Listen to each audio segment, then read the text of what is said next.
पृथ्वीराज चौहान, जिन्हें पृथ्वीराज तृतीय या राय पिथौरा के नाम से भी जाना जाता है, चौहान वंश के शासक थे। राजधानी अजमेर अजयमेरु थी। इनकी जीवन साथी संयोगिता थी। वह उत्तर भारत के अंतिम हिंदू सम्राट थे। उन्होंने मोहम्मद गोरी को 17 बार हराकर उसको जीवन दान दिया था, क्योंकि हिंदू शासक अपने शत्रु को भी माफ कर देते थे।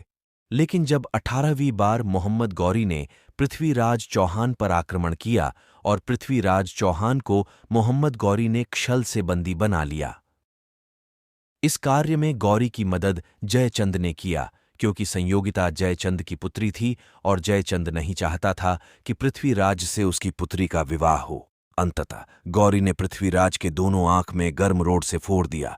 लेकिन पृथ्वीराज चौहान के मित्र चंवरदाई जानता था अब उसका बचना नामुमकिन है, इसलिए चंवरदाई ने गौरी को पृथ्वीराज के एक अद्भुत कला के बारे में बताया कि पृथ्वीराज आवाज की दिशा में बाण चलाकर अपने आखेट को मार गिराया था।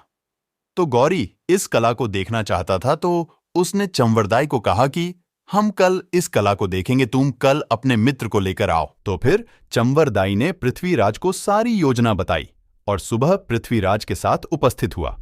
और गौरी, जो पृथ्वीराज के कला देखने के लिए उत्सुक था, वह पहले से ही सिंहासन पर बैठा था।